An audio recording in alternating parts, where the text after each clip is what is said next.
Olá, bem-vindos à Igreja no Mundo Magazine, o programa da Fundação AIS aqui na sua televisão. Sou o Paulo Aido e ao longo dos próximos 50 minutos vamos focar a nossa atenção na vida da Igreja Católica, especialmente em relação aos cristãos perseguidos, à Igreja que sofre. Salva Khalaf conheceu na pele o sofrimento das mulheres yazidis, escravizadas pelos jihadistas do autoproclamado Estado Islâmico, quando estes terroristas atacaram a região onde viviam, no norte do Iraque, em agosto de 2014. Tal como aconteceu com os cristãos, também os yazidis viveram e vivem dias terríveis. Salva Khalaf disse que os jihadistas cometeram horrorosas atrocidades contra o seu povo, referindo, por exemplo, que foram descobertas cerca de 60 valas comuns na sua terra, Sinjar. Tal como ela, outras 6.000 raparigas e mulheres foram levadas à força e abusadas sexualmente. Esta é uma história que vamos desenvolver aqui no nosso programa. Lágrimas e sorrisos lado a lado, dor e alegria, morte e esperança. Isto é a Fundação AIS. Todas as semanas, sempre a esta hora, sintonize connosco. Sintonize com a ajuda à Igreja que sofre.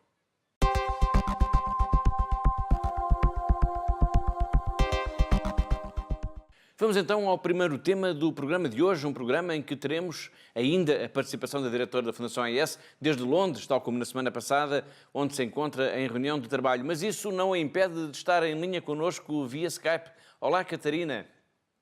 Olá, Paulo, e a todos os nossos telespectadores. O primeiro tema de hoje leva-nos até Bari, Itália, onde o Papa Francisco promoveu uma cimeira ecuménica com os patriarcas e os líderes das igrejas orientais. Tema principal deste encontro, a paz no Médio Oriente e a perseguição às comunidades cristãs.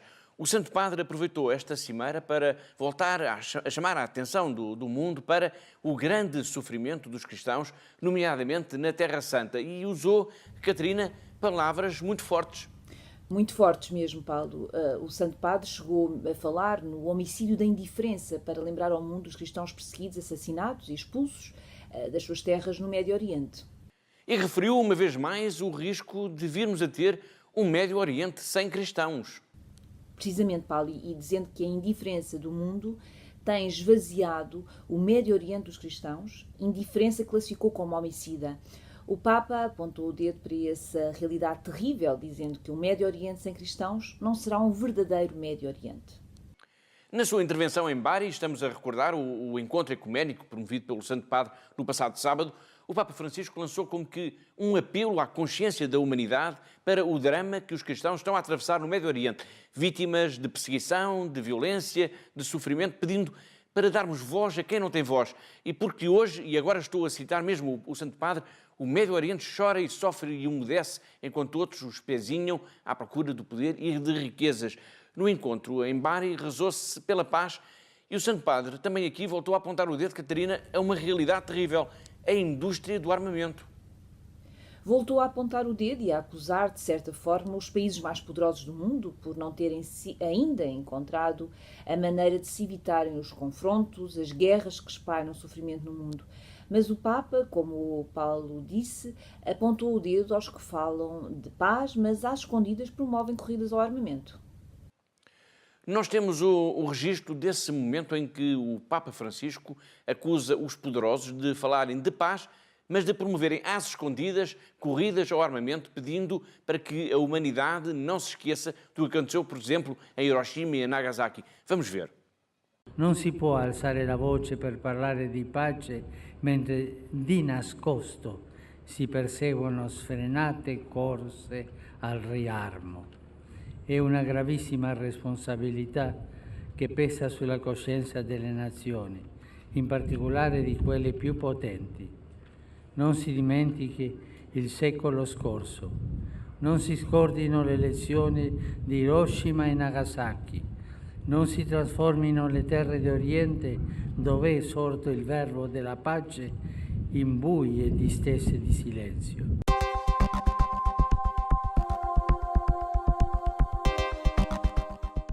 Foi o Papa Francisco em Bari, Itália, na cimeira ecuménica com os patriarcas e líderes das igrejas orientais. A situação na Síria mereceu também destaque nesta cimeira, Catarina, tal como o estatuto da cidade de Jerusalém. Precisamente, Paulo, Jerusalém mereceu uma referência no discurso que o Papa Francisco fez sobre a situação dos cristãos no Médio Oriente. pedindo que se respeite o estatuto de cidade sagrada para cristãos, judeus e muçulmanos, de acordo com as convenções internacionais. Por outro lado, a situação do conflito bélico que se vive na Síria mereceu também uma reflexão especial do Santo Padre, tendo denunciado o extremismo religioso e a guerra que continua a massacrar este país, provocando destruição, morte e sofrimento das populações. A importância deste encontro, deste apelo à paz que o Papa e os patriarcas protagonizaram em Bari, em Itália, no sábado passado, foi sublinhado também por uma religiosa brasileira, a irmã Laudis, da Congregação do Verbo Encarnado, que vive em Alepo, na Síria, desde 2016. O registro do som que vamos agora ouvir é dos nossos colegas da Vatican News. Em Alepo, onde nós vivemos, ainda que as pessoas vivam normalmente a sua vida, ainda que segue a vida normalmente, a gente ainda escuta muito. Aqui na parte do norte de Alepo, a gente escuta ainda bastante explosões, algumas vezes assustadoras, mais fortes, outras um pouco mais longe. Então, realmente, esse apelo que faz o Papa e que sempre tem o seu coração, a sua mente voltada para o Oriente Médio, e pede que realmente todos rezem pela paz em Oriente Médio. É de suma importância nesses momentos, não somente aqui em Síria, como em outros países que estão sofrendo bastante. É que somente quem vive aqui pode saber realmente a importância que tem neste momento de que todos nos unamos realmente e rezemos pela paz em Meio Oriente.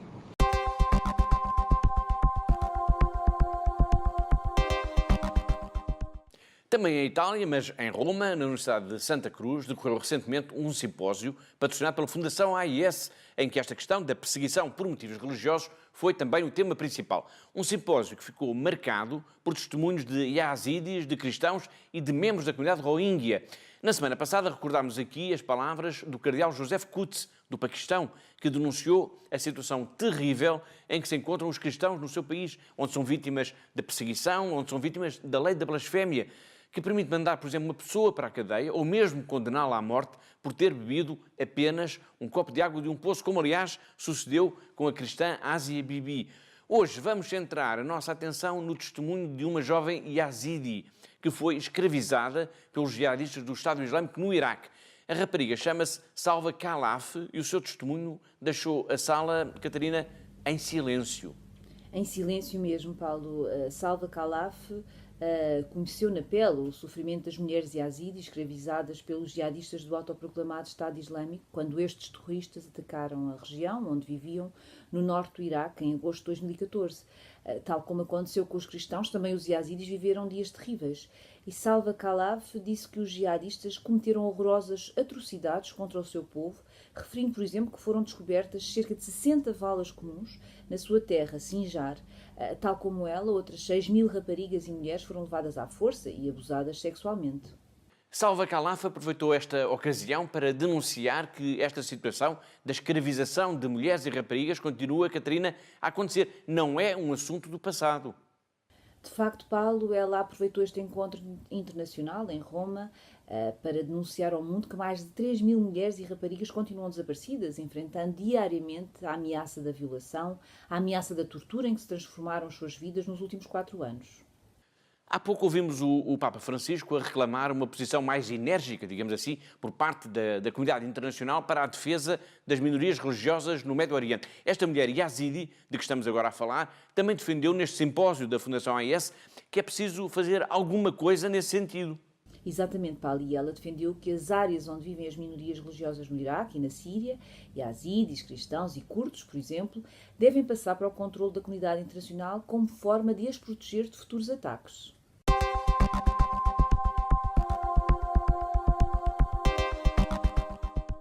Os yazidis têm sido vítimas de uma tentativa de genocídio no Iraque e na Síria, como acabou de sublinhar a diretora da Fundação AIS. Haverá ainda cerca de 3.000 raparigas e mulheres desaparecidas pertencentes a esta minoria religiosa, provavelmente em cativeiro, provavelmente escravizadas. Começámos o programa recordando a situação terrível também em que se encontram os cristãos no Médio Oriente e as preocupações do Santo Padre perante aquilo que é o esvaziamento contínuo da presença cristã nesta região do globo. Mas, infelizmente, não é só aí que se registram situações de violência por motivos religiosos. Na Nigéria, por exemplo, os últimos tempos têm sido férteis em ataques sangrentos levados a cabo por pastores Fulani contra os agricultores cristãos, ou então ataques realizados pelo Boko Haram, um dos mais temíveis grupos terroristas da atualidade. Vamos agora ver um trabalho da Fundação AIS sobre esta realidade tantas vezes ignorada aqui no Ocidente, a perseguição aos cristãos na Nigéria.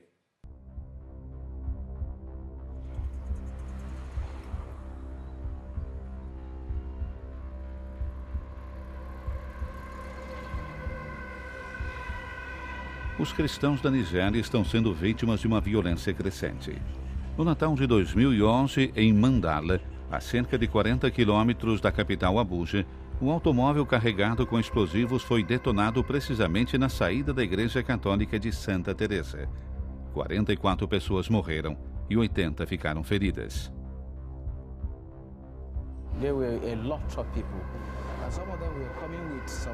Havia muita gente. Vinham com muitos objetos para que eu os abençoasse. Terços, crucifixos, óleos. Quando terminei a bênção, entrei em casa e ouvi um barulho enorme. Bum! 2 vezes.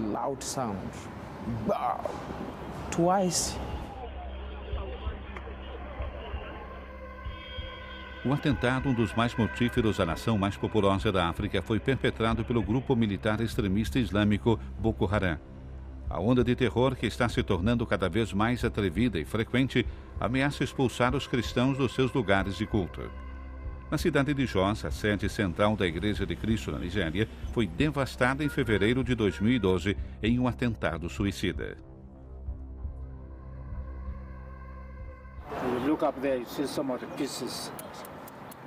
Se você olhar para lá, verá algumas peças do carro-bomba e ali que sobrou do motor. Seu objetivo era a congregação. E se Deus não tivesse nos protegido, o edifício teria desabado e as pessoas teriam sido sepultadas lá.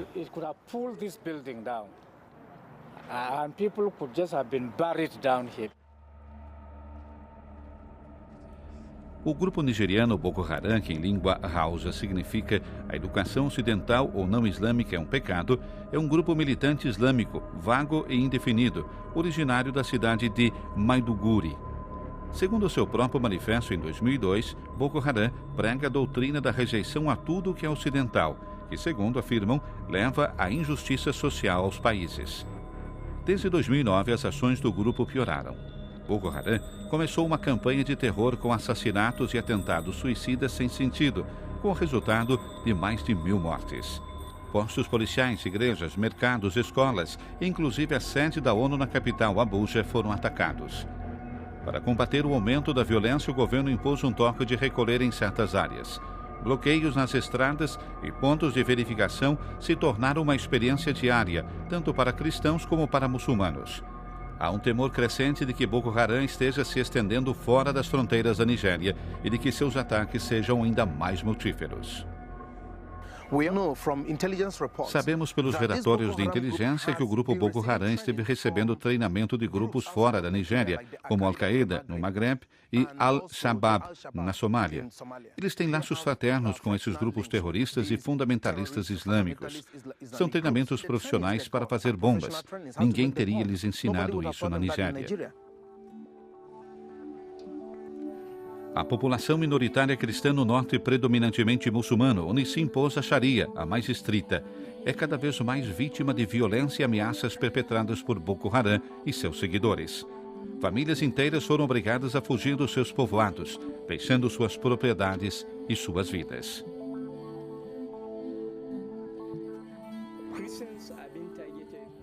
Os cristãos foram escolhidos como alvo. Às vezes seguem os cristãos até suas casas e atiram neles. As crianças aqui comigo sabem o que é uma bomba, conhecem o som de um tiro. Know what a bomb is. Know what gunshots are.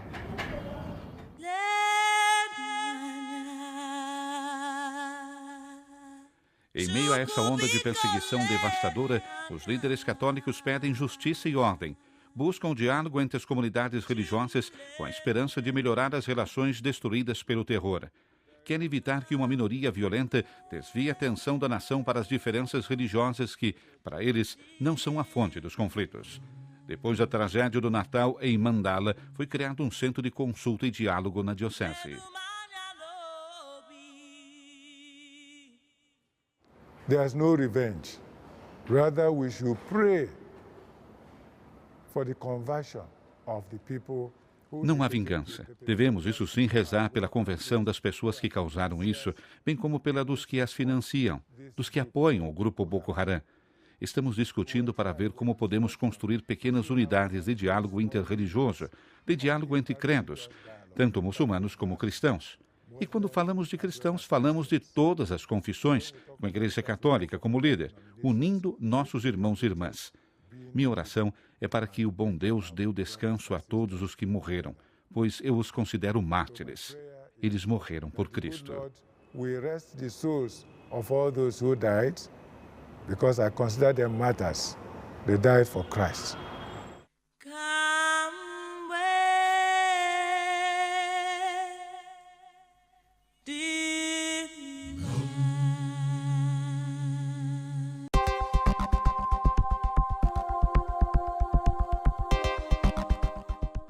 Uma das ameaças mais terríveis que se têm vindo a fazer sentir sobre as comunidades cristãs na Nigéria tem o selo do grupo terrorista Boko Haram. Boko Haram, ou o autoproclamado Estado Islâmico, o Al-Shabaab, a Al-Qaeda ou os talibãs, por exemplo, são apenas alguns dos grupos das organizações terroristas que mantêm milhares de pessoas reféns da violência de uma estratégia de terror em muitos lugares do mundo. Discutir esta questão é, pois, absolutamente essencial. Recentemente, as Nações Unidas organizaram em Nova Iorque, portanto nos Estados Unidos, a primeira conferência de alto nível sobre contra-terrorismo. Uma reunião internacional com uma agenda com temas como, por exemplo, a cooperação entre países, os direitos humanos e a prevenção do extremismo violento. António Guterres, que é o secretário-geral da ONU, vai-nos agora explicar em 2 minutos as linhas essenciais desta conferência sobre terrorismo.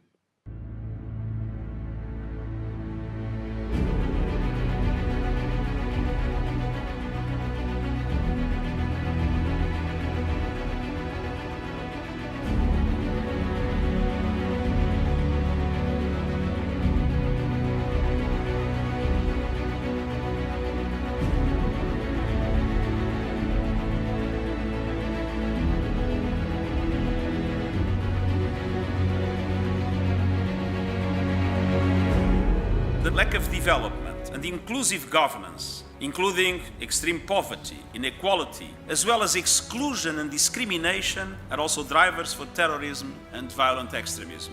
And at the same time, when we protect human rights, we are tackling the root causes of terrorism. For the power of human rights to bond is stronger than the power of terrorism to divide.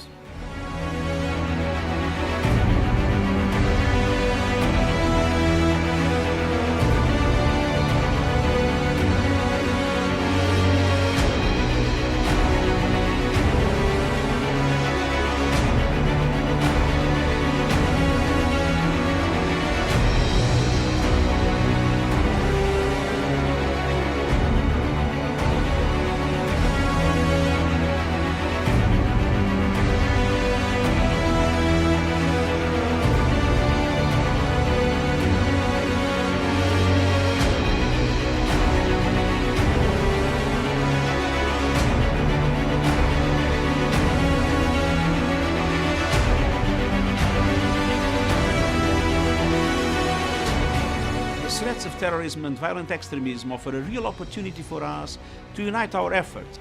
A key starting point is to pursue inclusive, whole-of-society approaches with civil society, youth and women as essential partners.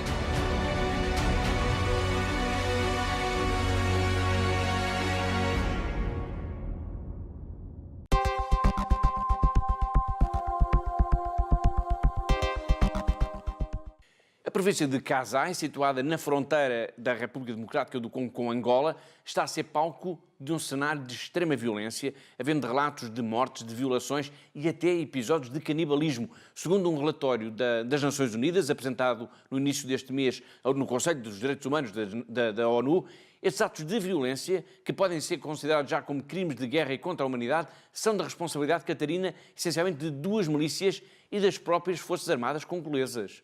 De facto, esse relatório aponta a responsabilidade dos atos de violência que têm vindo a ocorrer na província do Kasai a duas milícias, os Kamwina Nsapu e os Banamura, e também, como o Paulo referiu, às Forças Armadas da República Democrática do Congo, comandadas pelo presidente Joseph Kabila. Scott Campbell, do escritório do Alto Comissariado da ONU para os Direitos Humanos, confirma precisamente a gravidade destes ataques levados a cabo, quase sempre com a cumplicidade das autoridades locais, ou do Exército, ou da Polícia.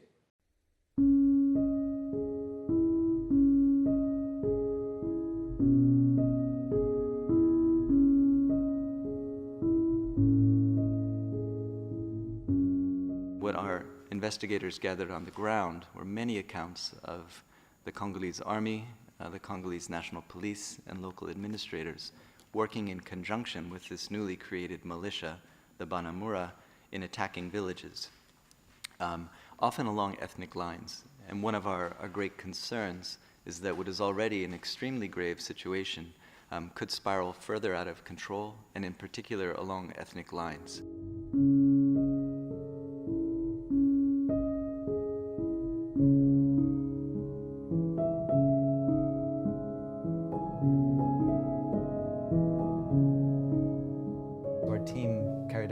In refugee camps, in hospitals, with people that showed the signs of physical harm.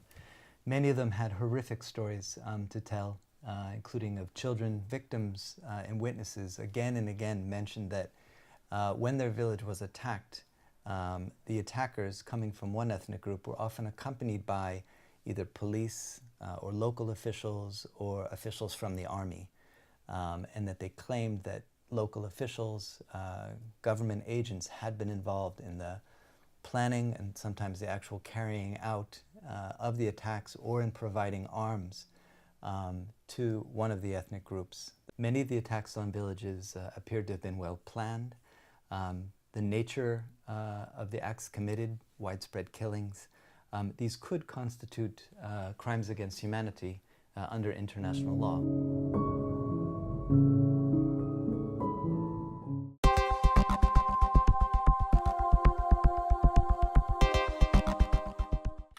A República Democrática do Congo é um país prioritário para a Fundação AIS no socorro que é pedido por tantas comunidades cristãs. Abraço com toda esta violência. A Fundação AIS tem vindo, aliás, a denunciar esta situação terrível. Ainda em março, dávamos aqui voz no nosso programa a um seminarista comboniano, Eugênio Kabung, que enviou diretamente para Lisboa um relato dramático da violência no Kivu Norte, onde, disse este seminarista, muitas famílias foram massacradas. Vamos agora recuperar o essencial desse testemunho. É horrível, é mesmo um genocídio o que se está a passar na província do norte de Kivu, no Congo, e em particular nas cidades de Beni e Lubero, de onde sou natural. Massacre de populações, violações de mulheres e crianças, raptos de crianças para fazer delas crianças soldados. Desde 2009 até hoje, este fenómeno aumenta de dia para dia.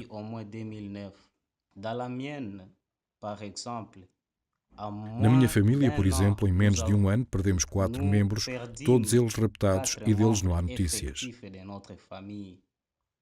O mais certo é que foram mortos à machadada, ou com machetes, ou com outro tipo de armas brancas nas florestas vizinhas.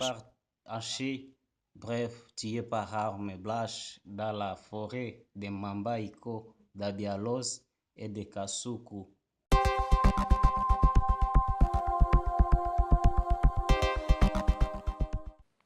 A violência de mente tem vindo a assolar vastas regiões da República Democrática do Congo, como acabámos, aliás, de testemunhar. São milícias armadas, bandos de homens que roubam, pilham, matam sem piedade. Mas há uma outra ameaça que paira sobre o continente africano. E talvez seja ainda mesmo mais inquietante. Estou a falar da ameaça jihadista, que, segundo o Ministro dos Negócios Estrangeiros de Marrocos, prolifera em África e atinge cada vez mais países. Já aqui referimos, aliás, um desses países, a Nigéria, onde um grupo islamita, o Boko Haram, semeia o terror entre as populações cristãs. Numa entrevista recente a uma emissora alemã, este responsável marroquino garantiu, Catarina, que haverá mais de 10 mil combatentes jihadistas em África. Pelo menos 10 mil, e segundo o Ministro dos Negócios Estrangeiros de Marrocos, Nasser Bourita, esses 10 mil terroristas são originários da Al-Qaeda e do autoproclamado Estado Islâmico, sem contar com os elementos do Al-Shabaab ou do Boko Haram. O combate ao extremismo islâmico, que esteve em foco na última cimeira da União Africana, cujos trabalhos terminaram no passado dia 2 de julho, deve ser, segundo este responsável marroquino, Catarina, uma prioridade.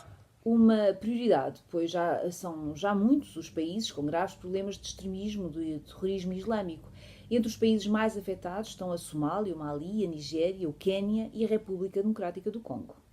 Mas a ameaça alastra, exigindo medidas concretas, como ocorreu, por exemplo, em 2014, por alguns dos países da região do Sahel, a Mauritânia, o Mali, o Níger, Burkina Faso e o Chad, que se juntaram para combater no terreno as milícias terroristas.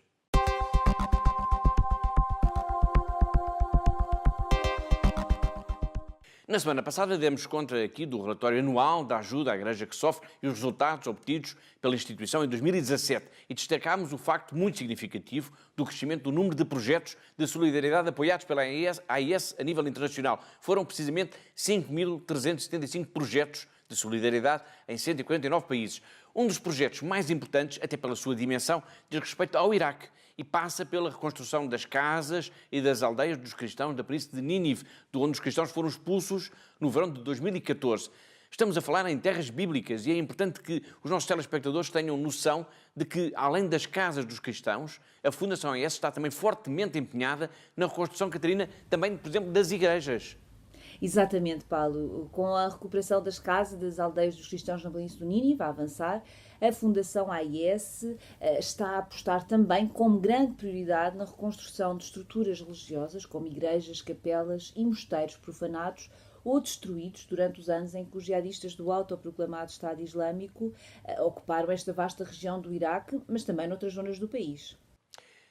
Mas as obras estão mesmo a avançar no terreno ou trata-se ainda e apenas de uma intenção? Estão mesmo a avançar, Paulo. Aliás, posso mesmo adiantar algumas dessas obras.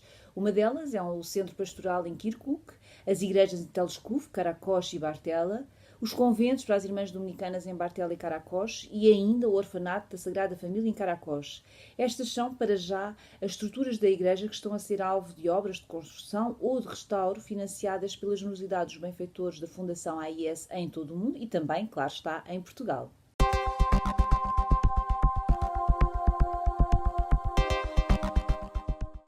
As aldeias cristãs estão a voltar à vida graças à Fundação AIS. Isso significa que as casas que estão a ser recuperadas voltaram a ter pessoas a habitá-las.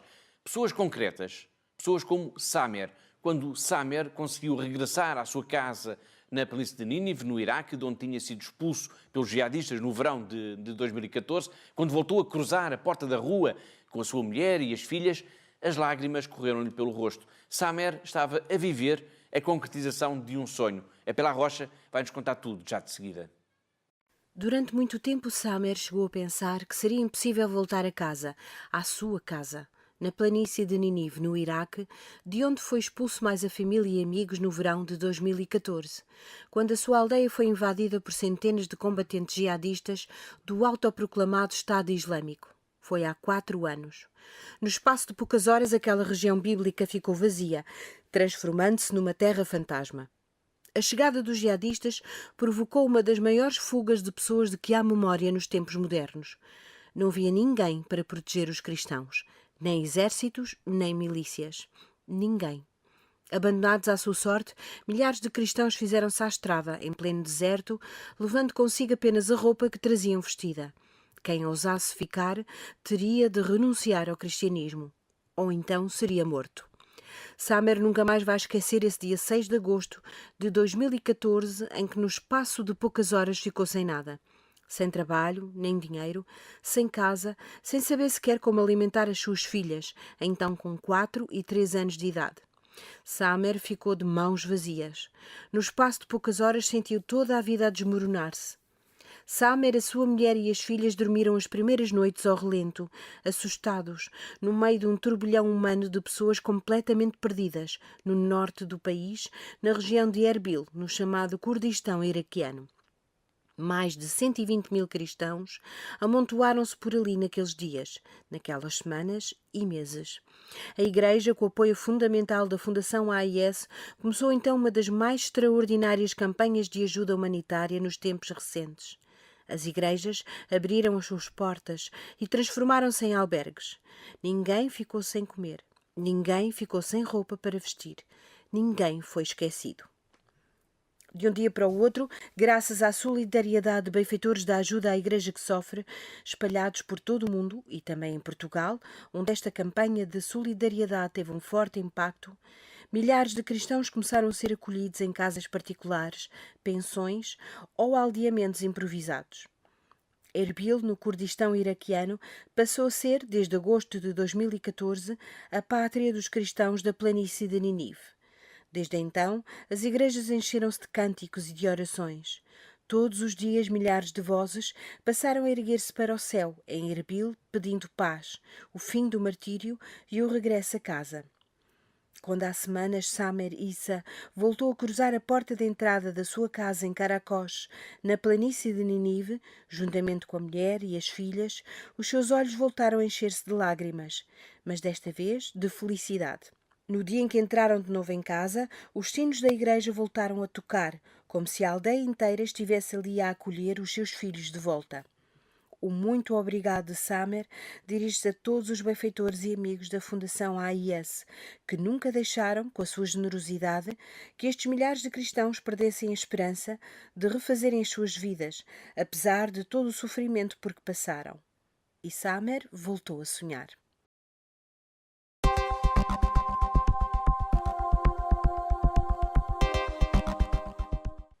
Agora vamos para Cara, vamos para o Mosteiro de São Tiago Mutilado, ao encontro da irmã Miri. Hoje esta jovem religiosa portuguesa vai dizer-nos que, apesar da relativa acalmia que se vive no país, ainda há focos de violência, nomeadamente perto das fronteiras com a Turquia e com Israel. Ainda há incidentes, alguns graves, pelo que há ainda o risco, diz ela, de o conflito voltar a ganhar novamente muita intensidade. Da Turquia e de Israel, sobretudo aquela de Israel, onde há sempre muitas ameaças que Israel ataque, e já tem atacado, para dizer a verdade. Já tiveram uma resposta da parte da Síria, felizmente que isso não continuou, mas apesar que as coisas vão melhores, não quer dizer que a guerra esteja acabada, e esperemos, rezemos. É uma intenção que confio ardentemente à vossa oração, é que não haja escaladação nenhuma, porque o exército assírio não vai parar até que consiga libertar todo o seu território. Mas nestas regiões fronteiriças há conflitos de interesses e isso pode trazer a Terceira Guerra Mundial.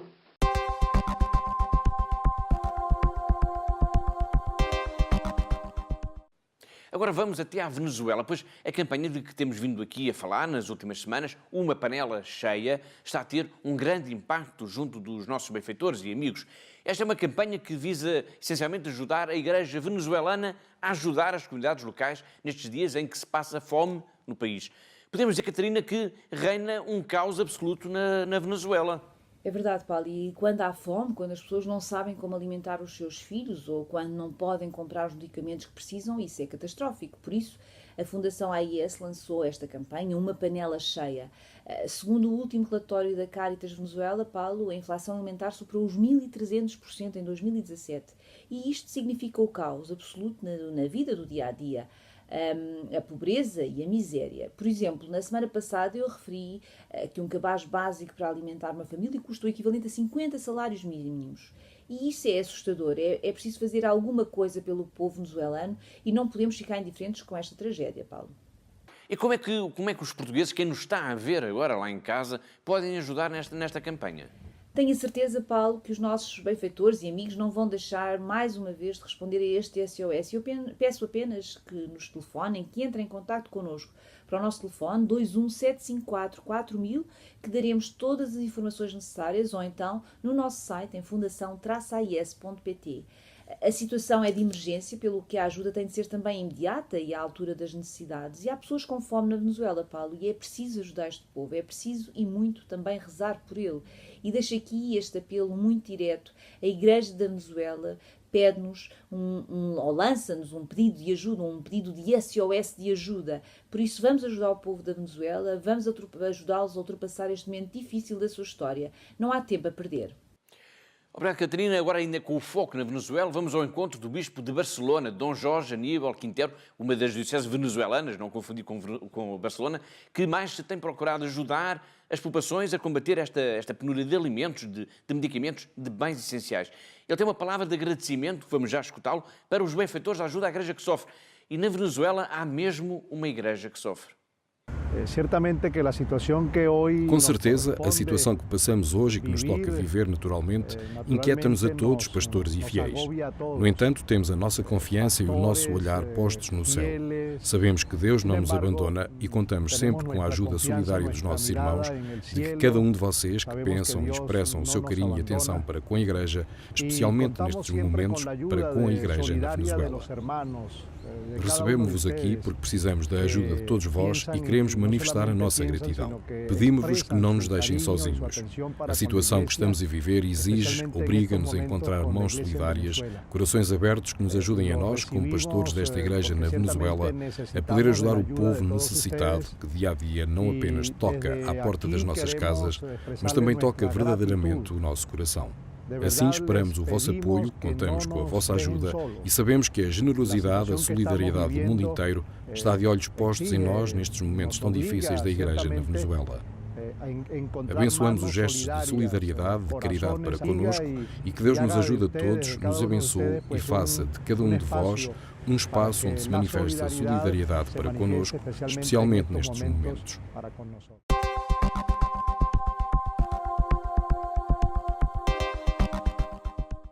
Da Venezuela regressamos ao Vaticano. Estamos na reta final do nosso programa, pois é tempo então de ficarmos a conhecer as últimas mensagens que o Santo Padre nos enviou através da internet. São os tweets do Papa Francisco.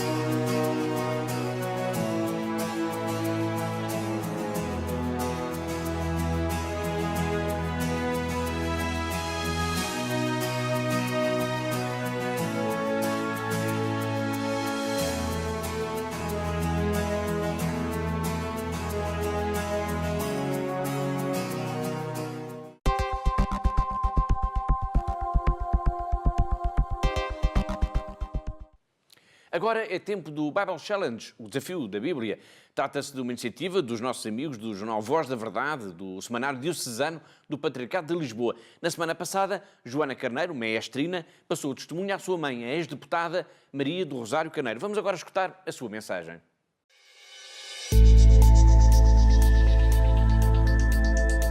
Eu queria agradecer em primeiro lugar à Joana ter indicado o meu nome para partilhar desta reflexão sobre a Palavra de Deus. Pareceu-me particularmente significativa esta passagem da Carta de São Paulo aos Romanos e que diz é que, como num só corpo, temos muitos membros, mas os membros não têm a mesma função e assim acontece connosco. Os muitos que somos formamos um só corpo em Cristo, mas individualmente somos membros que pertencem uns aos outros. Esta é a expressão clara deste desafio que nos é colocado e que nos foi colocado desde sempre, mas hoje de uma forma particular, perante a desfragmentação, o individualismo e a indiferença que é visível nesta construção da comunidade a que nós pertencemos. Ela apela claramente para a insubstituibilidade de todos nós na construção desta casa comum e por isso não há lugar nem para a exclusão, nem para a existência de descartáveis. Faz apelo à interdependência de todos nós, faz apelo à solidariedade e, consequentemente, à partilha que é necessária entre todos nós e faz apelo de forma muito clara à responsabilidade que cada um de nós tem para com o todo e para com cada um, da responsabilidade que cada um tem de fazer aquilo que tem que fazer e que tantas vezes nos esquecemos. Finalmente, a responsabilidade que cada um tem para que todos, cada um de todos os outros, possa fazer também ele aquilo que tem para fazer nesta construção comum, na construção desta casa que é de todos nós. O desafio é que seja a Emília Nadal a próxima pessoa a refletir sobre a palavra de Deus.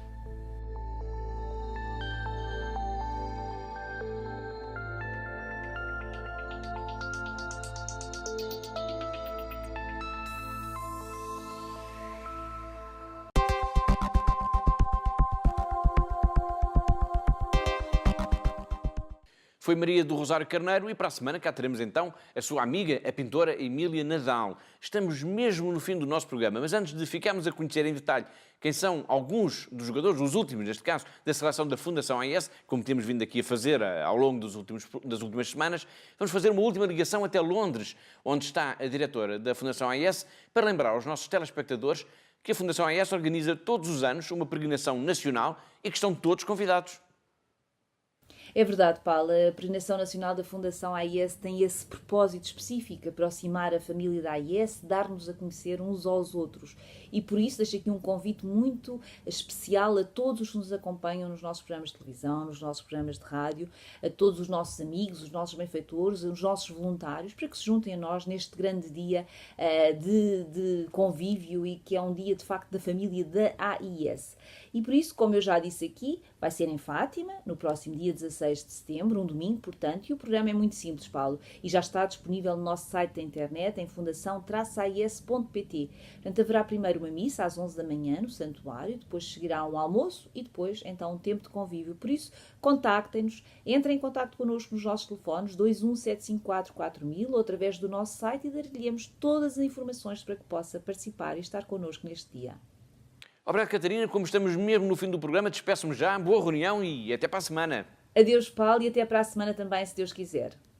Bom, como eu disse há pouco, vamos agora, tal como prometido, ficar a conhecer os últimos jogadores e jogadoras da seleção da AES, da Fundação AES. Antes disso, vamos só rever as palavras bem-humoradas do Papa Francisco, que no domingo passado se dirigiu a um grupo de brasileiros no Vaticano e os consolou pela derrota no Mundial de Futebol na Rússia. Fica para a próxima, disse o Santo Padre, e isso aplica-se também a nós, portugueses.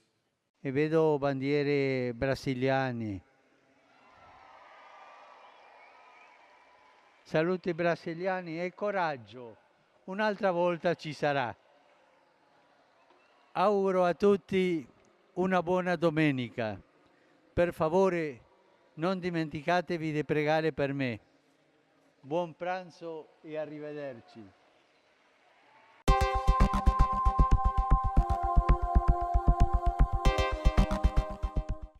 Agora sim, vamos falar então da seleção de futebol da AES, uma seleção de futebol imaginária, mas que nos ajuda a perceber melhor a importância do trabalho no terreno, no campo de jogo, digamos assim, dos padres, das irmãs, dos bispos e até cardeais da Igreja Católica, que têm assumido como missão principal apoiar os cristãos perseguidos, apoiar a Igreja que sofre. Uma equipa em que o número 7, o nosso Cristiano Ronaldo, é o benfeitor. Sem ele, sem o craque principal, nada se conseguiria fazer.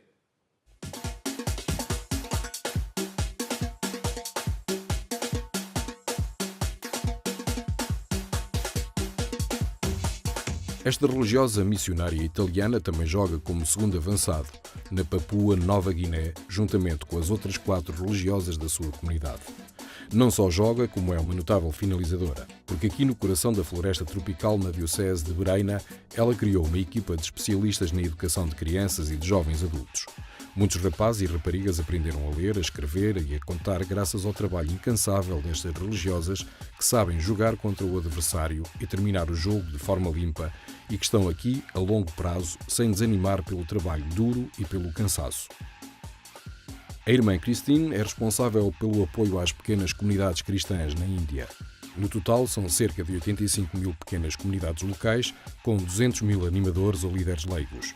Estes católicos indianos frequentemente pertencem às classes mais baixas da sociedade e é por esta razão que a irmã Christine percorre milhares de quilómetros todos os anos para os ajudar. Como qualquer bom treinador, Ela está lá para os ensinar, encorajar e ajudar a dar o melhor de si. Este apoio é extremamente importante para os católicos da Índia, que enfrentam uma discriminação crescente e cada vez mais violenta em muitas áreas.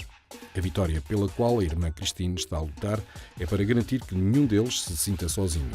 A sua estratégia é criar uma rede de relações entre cada pessoa e Deus e também entre os próprios cristãos.